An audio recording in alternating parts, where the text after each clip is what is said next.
네, 어제 하루 코로나19 신규 확진자가 671명 발생을 했습니다. 하루 만에 600명대로 다시 내려온 거죠. 하지만 유흥시설과 교회 또 다중이용시설에서 크고 작은 감염이 계속되고 있어서 추가 방역 대책이 절실한 상황입니다. 한편 정부는 다음 주부터 적용할 사회적 거리 두기 단계를 현행 수준으로 유지하기로 했습니다. 관련 내용들 김경우 서울백병원 가정의학과 교수와 함께 짚어보도록 하겠습니다. 네, 어서 오세요. 안녕하세요. 네. 700명 어제 확진자가 발표가 됐고 오늘은 671명이 발표가 됐습니다. 지금 4차 유행이 시작된 거다 아니면 다가오는 거다 어떻게 평가하십니까? 네, 최근 들어서 증가세가 아주 큰 폭은 아니지만 꾸준히 증가하다 보니까 어느새 700명대까지 갔는데요. 예. 앞으로 이 증가세가 꺾일 요인들이 있을까? 만약에 꺾이지 않고 계속 적은 수치라도 계속 꾸준히 증가하게 되면은 규모가 커질수록 확진자 증가 속도는 더 커질 수가 있겠는데요. 예. 좀 앞으로 더 좋아질 요인들보다는 현재 지금 감염이 너무 지역사회 일상 곳곳에 퍼져 있는 상황이기 때문에 좀 앞으로도 증가할 가능성이 조금 더 높아 보이기 때문에 예. 말씀하신 것처럼 어떤 특단적인 대책이나 변화가 없으면 아니면 예방접종률이 획기적으로 증가하지 않으면 당분간 증가세는 계속 좀 이어질 것으로 좀 우려가 되고 있습니다. 예. 네. 이런 상황에서 정부가 거리 두기 단계는 결국 현 상태를 유지하는 것으로 결정을 했는데 가정입니다만 2.5단계로 격상을 한다고 하면 그 효과는 어느 정도가 될 거라고 보십니까? 네, 그렇습니다. 지금 효과가 어느 정도 나타날지를 지금 가늠하기 어려운데요. 또 효과가 나타나는 시점도 보통 그동안의 경험으로 봤을 때는 2주는 지나봐야지 알 수가 있는데 네. 우리가 그때 충분히 우리가 원하는 효과, 그러니까 감염제 생산 주수를 1 이하로 떨어뜨릴 정도의 효과가 나타나지 않으면 계속적인 증가는 이어질 수밖에 없을 것으로 보이는데요. 예. 지난 그 12월 3차 대유행 때도 보게 되면 우리가 12월 8일 기준으로 수도권 2.5단계, 비수도권 2단계로 단계를 강화했음에도 불구하고 5일 뒤에 이제 1,000명, 예. 그리고 12월 25일에는 이제 1,200명. 확진자가 계속 증가하는 양상을 보였기 때문에 충분히 효과가 나타나지 않는다면 네. 거기에 대한 대비도 좀 필요할 것 같은데요.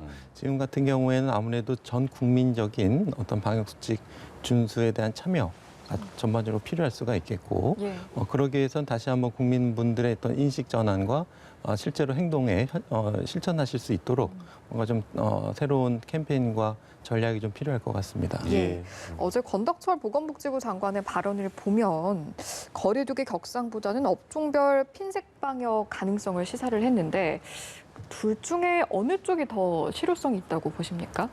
네, 지금 일단 둘 다 필요할 것 같습니다. 지금 말씀하신 것처럼 고위험 다중시설, 비말 전파 위험 행위가 높다든지 그런 환경이 높은 시설에서 많이 발생하고 또 방역 수칙을 좀 고의적으로 또 반복적으로 지키지 않는 분들에 대해서는 조금 더 고강도의 방역과 행정 조치가 좀 필요할 것 같은데요. 예.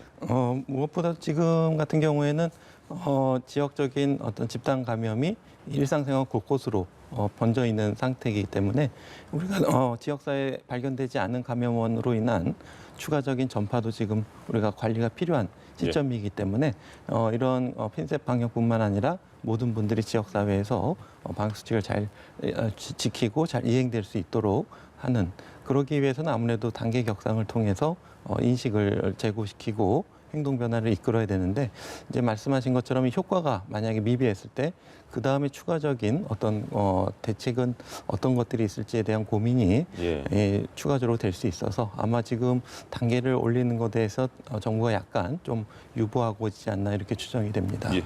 물 한 모금 드셔도 괜찮을 것 같습니다. 예. 이제 4차 대유행이 시작이 된 거다라는 판단도 나오고 있잖아요. 그러면 이제 확진자가 확 늘면 예전에 3차 유행 때는 병상 확보도 어렵고 그러지 않았습니까? 지금은 그러면 만약에 확진자가 더 급증을 한다면 병상이나 그런 그 입원 시설은 잘 지금 대비가 돼 있는지가 궁금해요. 어떻습니까? 네, 지금 현재 어떤 병상 준비 상황은 우리가 3차 유행 때 일일 신규 확진자 1,000명에 나올 때를 대비해서 준비를 하고 있고요. 계속 유지를 하고 있습니다. 그렇기 때문에 여력의 어떤 생활치료센터라든지 감염병 전담병원이라든지 또 중환자 병상이라든지 아니면 중환자까지는 필요 없지만 그래도 산소 치료라든가 격리 치료가 필요한 준중환자 병상이라든지 이런 것들은 아직은 여력이 있는데 네. 이제 말씀하신 것처럼 문제는 이게 갑작스럽게 폭증할 때 그때는 우리가 준비할 시간이 부족하면은 병상 부족 사태로 인해서 또 많은 피해자가 생기실 수가 있기 때문에 아직까지는 그럴 위험은 없는데 이제 우리가 확진자 규모를 얼만큼 조절하고 통제할 수 있느냐에 따라서 병상 부족 문제는 우리가 언제든지 가능성에 대해서 대비는 해야 될 것 같습니다. 예, 예. 이번에는 사례별로 좀 짚어보도록 하겠습니다. 최근에 대전도 그렇고 전북도 그렇고요.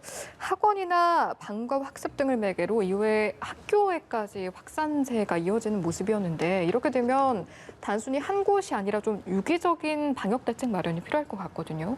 네, 그렇습니다. 말씀하신 것처럼 어떤 학교의 방역도 중요하고 또 학교 방역 그리고 말씀하신 것처럼 학원에서 전파, 학원도 이제 뭐 다양한 형태의 학원이 있고요. 네. 그래서 일단은 말씀하신 것처럼 어떤 관리 주체라든지 관리 기관, 그러니까 광역 지자체냐 아니면 교육청이냐 아니면 학교냐 아니면 그 학원의 원장이냐 방역 관리 주체가 누구냐에 따라서도 서로 간의 유기적인 연계와 협조가 필요한데요.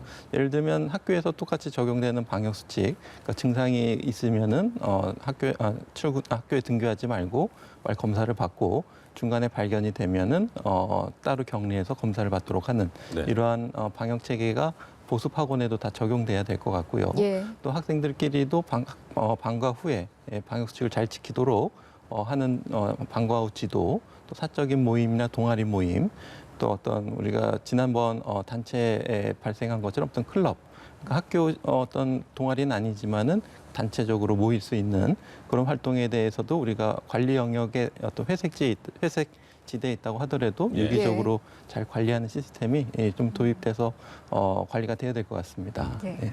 그렇다면 지금 상황에서 4차 유행을 대비하는 데 있어서 등교 수업은 좀 어떻게 해야 한다고 보시는지요?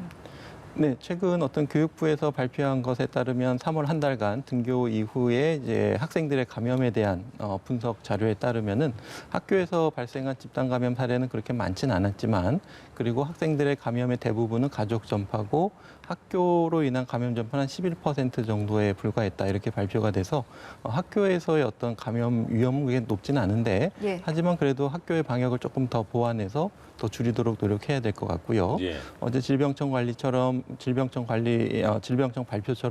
일부 학교에서는 학생들이 쉬는 시간이나 관리가 소홀한 틈엔 좀 방역 수칙을 안 지키는 사례들도 많이 있다고 하니까 우리가 이제 선생님이 안 계시는 곳에서도 학생들이 좀 잘 지킬 수 있는 이러한 방역 수칙에 대한 보완 같은 것을 좀 꼼꼼히 다시 한번 점검해 볼 필요가 있을 것 같습니다. 예. 부산에서는 유흥시설발 확진자가 300명이 넘었어요. 근데 보니까 정부가 단속을 했더니 불법 영업하는 사람들 250명까지 단속을 했다고 하거든요. 근데 뭐 300만 원 벌금 내고 영업정지 며칠하고 이런 거잖아요. 지금 그 처벌이요. 그렇기 때문에 더 이렇게 뭐 벌금 내고 며칠 안 하면 되지 뭐 이런 생각을 하는 게 아닌가. 처벌 수위에 대해서는 어떻게 보십니까? 네, 그래서 아마 정부에서는 보다 좀 강력한 행정 조치를 바로 취할 수 있는 예. 원 스트라이크 아웃제, 그러니까 경고 없이 바로 10일간 업무를 정지할 수 있는 그런 행정 조치를 하기 위한 준비 작업으로 이제 감염병 예방법 하위 법령도 지금 개정하고 있는 준비를 예. 하고 있고요. 아마도 이제 보다 잘 지키시는 분들이 선의의 피해를 입지 않도록 좀 고의적으로 방역 수칙을 잘 안 지키는 이런 업종에 대해서는 보다 철저한 관리를 할 것으로 좀 예상이 되고요. 예. 문제는 말씀하신 것처럼 이러한 집단 감염이 이제 지역 사회로 퍼지고 조기에 발견이 되지 않고 접촉자 추적이 되지 않으면은 결국 지역 사회 감염으로 이어지고 또 어떤 고령의 어르신들이 또 피해를 입을 수가 있기 때문에 예. 고위험 다중이용 시설에 대한 철저한 관리, 특히 고의로 조금 반복적으로 위반하는 업소에 대해서는 보다 강력한 조치가 필요할 것 같습니다. 예. 네. 다음으로는 아스트라제네카 백신 이야기로 넘어가 보겠습니다. 네. 유럽의약품청이 아스트라제네카 백신이 희귀혈전과 관련성은 있는데 매우 드문 사례이기 때문에 접종을 하는 것이 더 유리하다 이렇게 밝혔거든요. 일단은 희귀혈전이라는 게 일반 혈전과 다른 겁니까? 네, 그렇습니다. 말씀하신 것처럼 일반적인 혈전증은 기존에 알려진 것처럼 오래 누워 계신다든지 혈액이 잘 통하지 않는 혈관에서 혈전이 생겨가지고 해당 부위를 막거나 아니면 떨어져 나오면서 폐혈관을 막는 네. 그런 것들이 이제 일반적으로 알려져 있는 혈전이고 예. 1000명 중에 1명꼴로 백신 접종과 상관없이 지금도 발생하고 있는데요. 예. 이제 말씀하신 것처럼 희귀한 특이 혈전 같은 경우에는 발생 기전이 우리가 잘은 알지 못하지만 어떤 면역 반응 때문에 그런 면역 항체가 혈소판들끼리 응집을 혈전을 일으키게 하면서 혈소판들을 부족하게 만들고 혈전이 생기는, 그리고 혈전이 생기는 위치도 혈전이 잘 생기지 않는 뇌정맥동이라든지 내장 정맥에 특이한 곳에 혈전이 생기는 매우 드문 그런 혈전증이 접종 전에도 100만 명에 한 명꼴로 있었는데 예. 접종 후에 조금 더 많이 발생하는 것 같다라고 이제 알려져 있고, 예. 그러면 아스트라제네카 접종을 하고 나서 그것이 왜 생기는가, 이것에 대한 어떤 인과성은 밝혀져 있지는 않기 때문에 네. 아마 가능성은 있겠지만 계속 좀 연구를 하고 있고요. 연관이 있을 가능성에 대해서 충분히 일단 대비를 해가지고 접종 후에 4일에서 20일 사이에 어떤 혈전증이 의심되는 증상이 있는 분들은 적극적으로 검사를 받도록 하는데, 우선 혈액 검사를 통해서 혈소판 수치를 측정한다든지 예. 혈전이 생겼을 때 변화될 수 있는 수치들을 측정해서 의심이 되면 적극적으로 검사하고 치료할 수 있도록 이렇게 연계해서 치료할 수 있는 시스템이 마련되면은 우리가 조금이라도 의심 증상이 있을 때 조기에 검사를 받고 치료를 받으실 수 있을 것으로 생각이 됩니다. 예. 네. 일단 그러니까 그럼에도 불구하고 효용성이 더 크기 때문에 모든 성인에게 접종을 할 것을 권고를 한 거잖아요. 그런데 오히려 영국에서는 30세 미만에게 아스트라제네카 백신 접종을 중단을 했다고 하더라고요. 일단 특히 이 연령이 30세 미만으로 책정된 이유가 있는 겁니까? 네, 아마도 이제 연령별 어떤 특이 요인별 이런 특이 혈전이 더 잘 생기는지에 대한 분석은 추가적으로 있어야 되겠는데, 아무래도 백신 접종의 이익이 이런 드문 부작용에 대한 위해보다 좀 더 큰 그룹에 대해서는 특히 고령층이라든지 기저질환이 있는 분이라든지 이런 분들은 아마 적극적으로 접종을 권고할 것 같고요. 만약에 젊은 층에서 보다 이런 특이 혈전이 많이 생기고 젊은 층에서 위중증으로 진행되는 가능성이 좀 적다.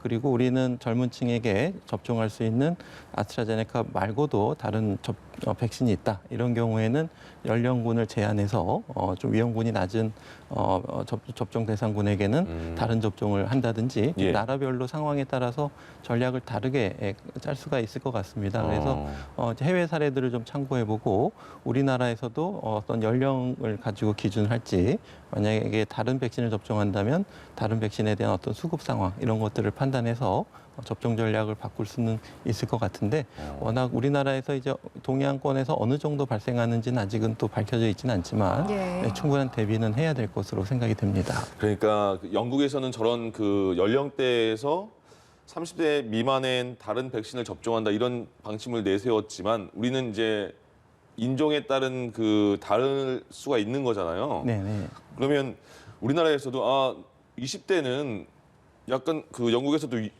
불안정하다고 하는데 우리도 그럼 20대 정도면 백신을 선택해야 되지 않느냐 이런 목소리도 나올 것 같아요. 어떻게 생각하세요?